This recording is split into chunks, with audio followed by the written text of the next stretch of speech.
Herkese merhaba.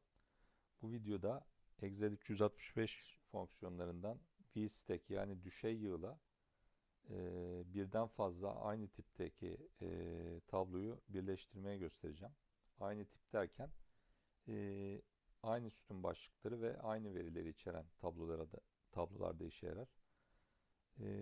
Yani diğer sütunları farklı tabloları da birleştirirsiniz ama bir veri bütünlüğü elde edemezsiniz. O yüzden sütun başlıklarının aynı olmasına dikkat etmenizi öneririm. Şöyle, şimdi tablomuz var böyle bir tane. Stoklar, müşteri tipi ve toplam. Ürün toplamı.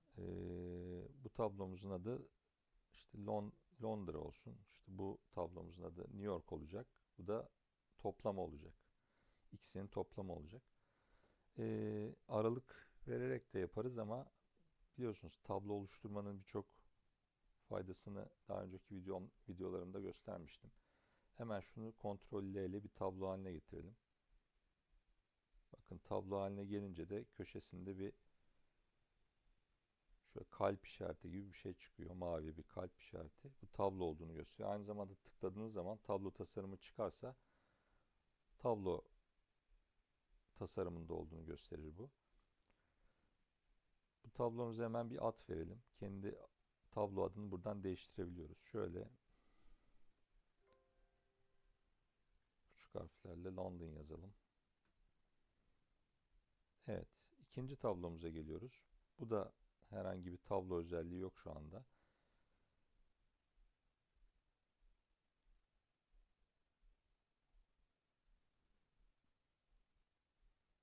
Bunu da kısa yolla değil de normal yolla yapalım. Ee, Onu da şöyle yapıyoruz. Aralığımızı seçmemiz gerekiyor. Tablo olarak biçimlendir. Evet. Gerek yok. Bir tanesini seçip şurada girişten tablo olarak biçimlendir derseniz burada herhangi bir istediğiniz temayı seçebilirsiniz. Ben mesela şimdi şunu seçeyim. Evet.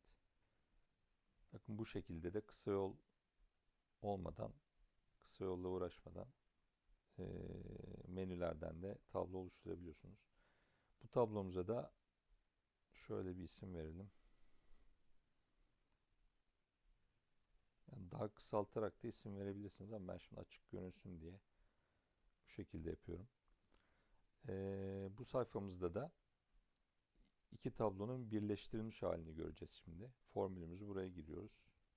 Formülümüz basit aslında. İngilizce kullananlar için dediğim gibi videonun başında VStack. Türkçe'de düşey yığ demek. Parantezimizi açınca dizi 1 soruyor. Dizi 1 şimdi az önce tablo oluşturduk ya. Neydi tablomuzun ismi? Birinci London tablosu. İkinci tablomuz neydi? New York. Bakın buraya zaten yazınca şu şekilde tablo şeklinde bir şey çıkıyor fonksiyon bölümüne. Bu Excel'in bizim oluşturduğumuz tabloyu tanıdığını gösteriyor. New York seçiyoruz. Parantezimizi kapatıyoruz ve Enter'a basalım bakalım neler çıktı. Evet, şu birinci tablomuza gidelim. Bakın birinci tablomuz headphone yani kulaklıkta başlıyor ve birinci satırın verisi. İşte bakın birinci tablomuzu getirdi.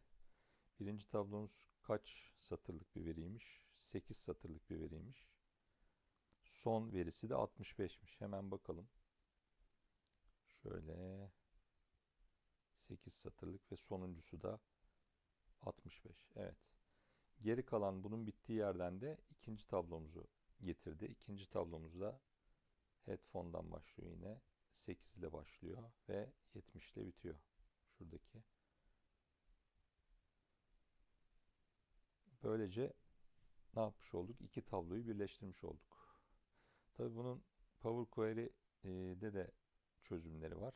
Ama fonksiyonla da çözülebiliyor Excel 365 fonksiyonlarında. Kısa bir örnek daha göstereyim ve videoyu bitirelim. Böyle bir 3 tane tablo var bu sefer de. Bu sefer de 4 sütunlu 3 tane tablo var ama aynı tipte bakın. Aynı veri tipleri var. İşte ikinci sütunda product kod, ürün kodları var. Birinci sütunda tarihlerimiz var. Şimdi bunu tek bir tablo halinde birleştirelim.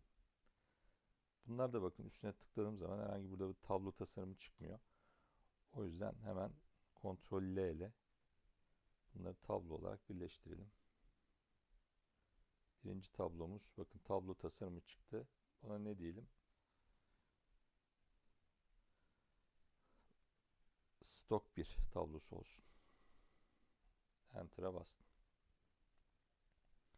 Ctrl L tablo oluştur. Tamam diyelim. Tablo tasarımı. Stok 2 diyelim. Ctrl L tablo tasarımı.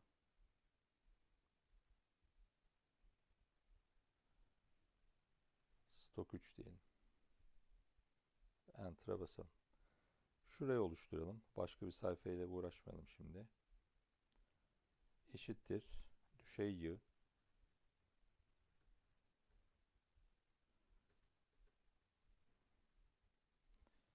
eşittir düşey yığ dizi 1 dediği tablomuzu gireceğiz. Birinci tablomuzun ismi neydi? Stok 1 tablosu. Noktalı virgül. İkinci tablomuz stok 2. Noktalı virgül. Üçüncü tablomuz stok 3. Enter'a basalım. Evet. Bakın şuralarda tarihlerde şey çıktı. Veri tipinden kaynaklı. Bunu da şöyle düzeltelim. Şurayı kısa tarih yapalım. Evet. Tabi bunun sütun başlıkları da şöyle eklerseniz Ctrl C ile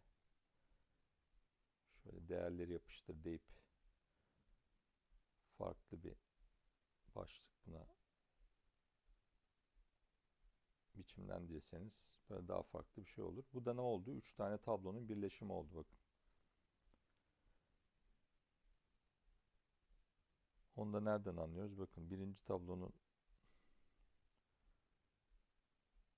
kaç satır olduğuna bir bakalım. 24 satırmış. Şöyle bakalım 24. satırda ne var? Bakın energy drink other işte 166 product kodlu bir şey var. O da bu.